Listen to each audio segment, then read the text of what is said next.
Hey everybody, welcome to the Soulful Eclectic. I'm your host, Diana Collins, and I want to welcome you back to this episode. If this is the first time you're visiting, thank you so much for spending your time with me. I so appreciate it. And if this is you coming back, welcome back, welcome back, welcome back. I just want to say thank you, thank you, thank you for the continued support that everyone has been given. It's been very heartfelt and loving, and I appreciate all of you. So please, please, please keep the feedback coming. I love it. So today I just want to talk about a little bit of about something that's been a conversation that myself and my husband have been having, and it's not about love relationship. We'll talk about those kind of things later. But this one is a little bit more us as a community, right? So one of the things that we were talking about is us growing up back in the day and the things that we used to do, listening, having the radio at the head of our bed so that with a tape set ready to go so we can record our favorite songs when they came on the radio and things like that. So we just, laughing about different things like that and the type of music we like.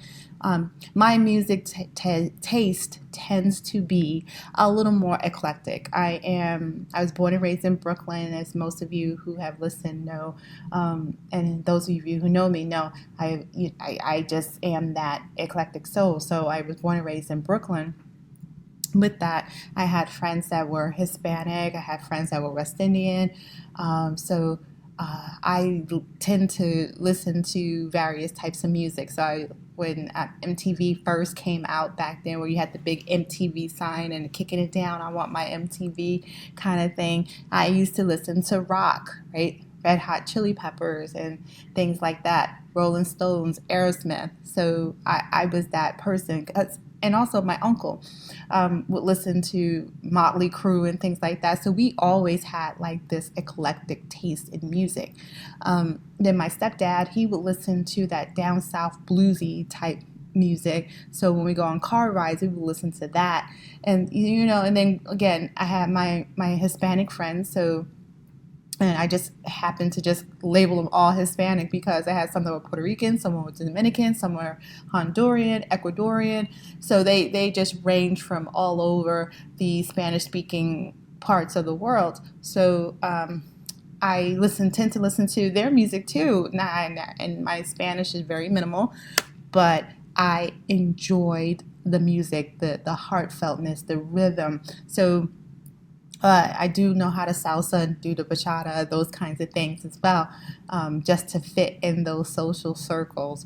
But also, what happens, as you grow, your music changes. So, as I became a teenager and things like that, my music went into, what do you call that, pop. So what is that, Debbie Gibson, I think I'm alone now kind of thing. And then also, to the other end, I had my little bit of rap because I was, again, born and raised in the hood, in the ghetto. I like to say I was born and raised there, but I am not of there. So as from you guys listening to me, you can pretty much tell that I lived in the hood, but the hood still lives in me in certain parts. I just know when and where to bring out the hood. How about that?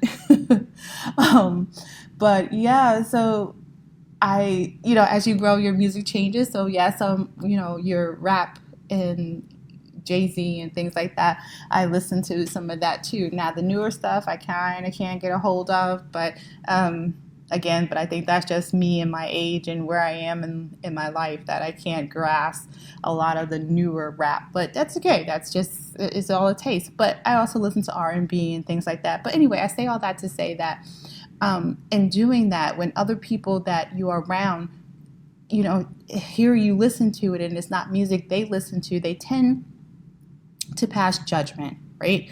They tend to say different things. And back then we didn't think anything of it because it was our circle, right? So one example is that you listen to rock music, right? And so if somebody would say, well, I said, oh, you listen to white people music. I'm like, no, it's music. How is it just white people music? Same thing with country music. Hicks listen to that. White Hicks listen to that. I'm like, no. So we were talking about that, and we laughed because my husband and I, we both love to travel, and we were talking about the places we want to go.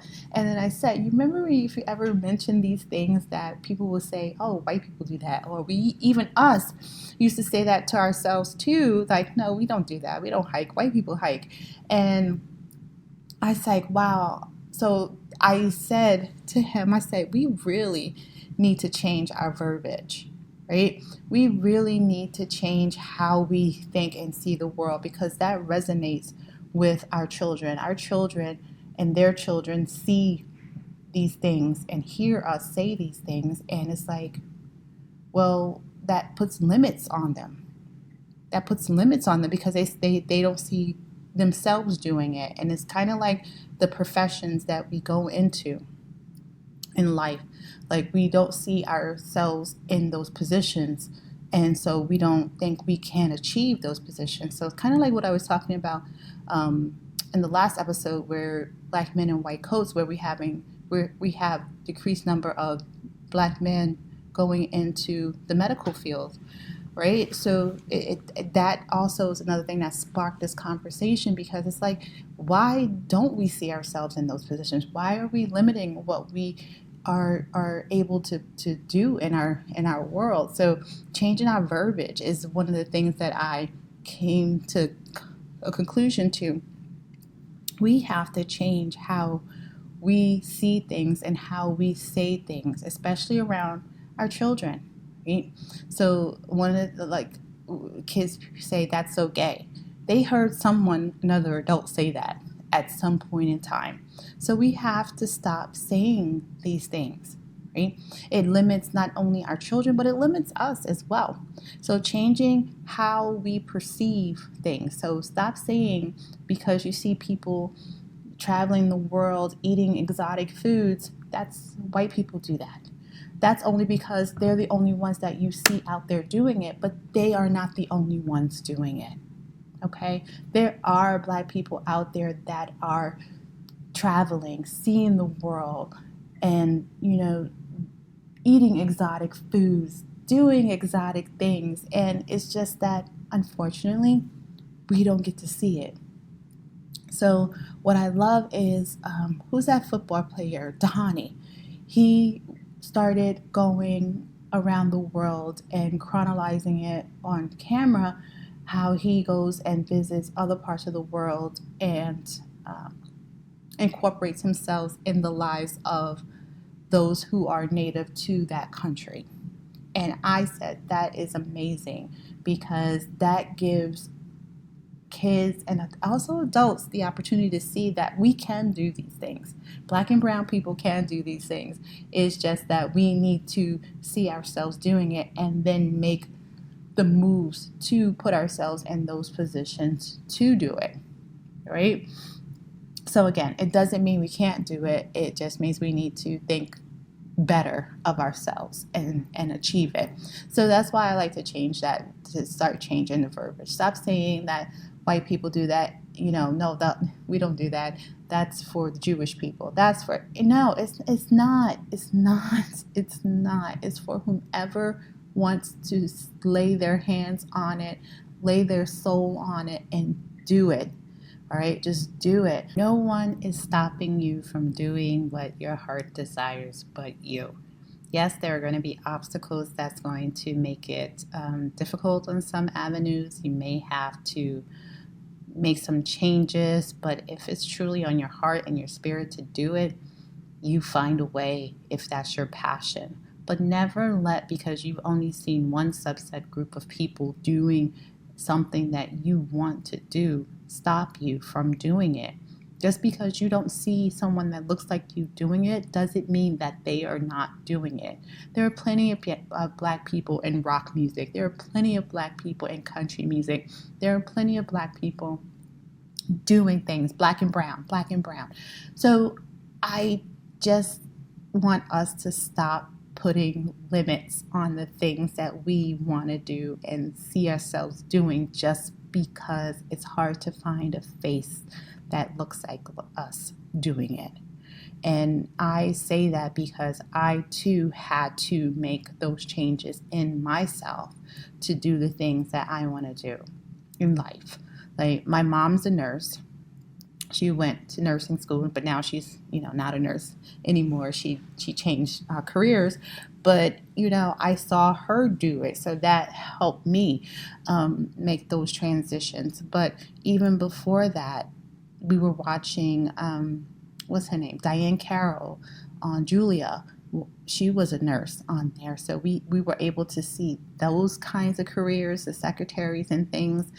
But it was really hard for us to see ourselves in other things, like being a missionary, going out and doing hiking, mountain climbing, going to other countries and sitting in a Buddhist temple. These kind of things is really hard for us to see ourselves doing on some level. And we just really need to open up ourselves to the possibilities that we can do it. And if it's something that is in our hearts to do it, then we can make it happen. And this will transcend over to our children, and it will show our children that they can do it too. And it's not everyone who's doing that. I know we have parents and aunts and uncles who are out there telling our kids and our teenagers they can do whatever they want, they can be whomever they want. But we have to stop putting limitations on what it is that they can do and can't be, all right? Because let's face it, guys, we say that you can do and be anything you want to be, but there's always conditions, except for being gay, except for, doing this, and it's like you can't do that, okay? One thing we will say, don't be a degenerate. Right? Oh, I just want to say that. Don't go out there being a pedophile and things like that, murderer. Those things, no, you cannot do. So you can't do everything you want to do. Let's be realistic and put some sense behind some of the things that you want to do and can do in life, and be realistic, of course. But definitely stop putting limitations and change our verbiage on the things we say. Stop saying that's okay. Stop saying that's white people. Oh, that's not for us. Who says it's not for us? We only make those decisions for ourselves. No one else says it's not for us. All right? Let's stop putting those dividers up, and let's be a united world, right? This is supposed to be the United States of America, but no one in the United States is united at this point.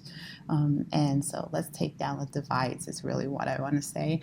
And let's start changing our verbiage, and let's just start embracing who we really are, because that's how we start to really show our own authenticity, is by being who we are and putting down those, those fronts, saying that, oh, I have to be this way for this group of people, this way for this group of people, and this way for this group of people. Oh my gosh, that is so much a headache. And I say that because I have done it. I was that person.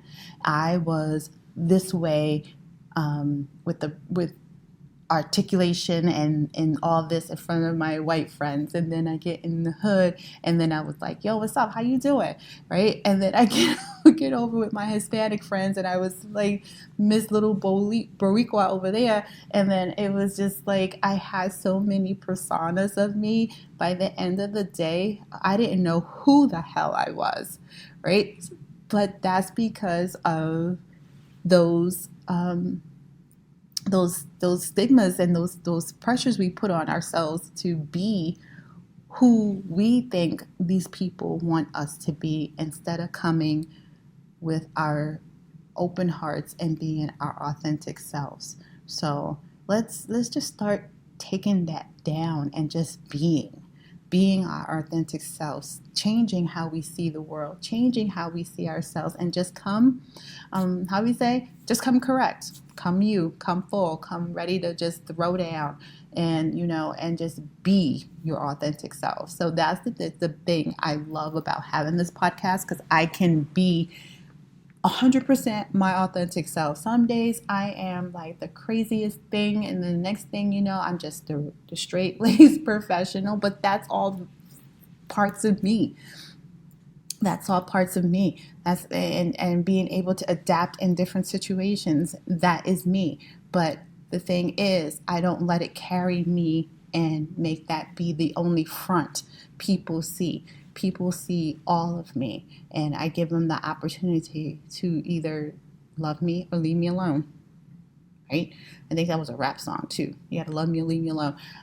Don't ask me who sang it. I have no idea, or rapped it. I have no idea, but but I think it was a rap song. But anyway, yeah. So that definitely let's start, people. Let's get out there. Let's change how we see things. Let's change how we see the world.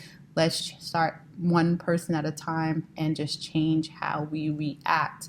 One of my favorite saying is life is 10% of what happens to you and 90% of how you react to it. Let's change our reaction to some of the things that we come across, right? Let's change the verbiage that we have towards it.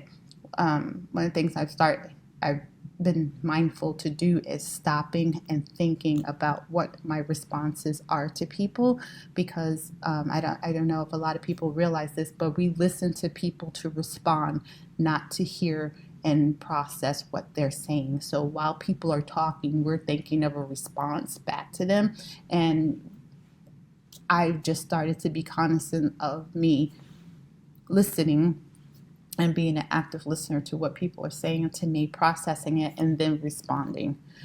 So yeah, so it's a life growth, a journey, and I'm taking you guys on this journey with me, and hopefully together as a community we can learn to be and do better for not only ourselves but also this generation that we have coming up, because you know what, they'll be taking care of us, and we don't want this foolish shenanigans going on when they're taking care of us. So let's try to curb it now and make better human beings in this world, right?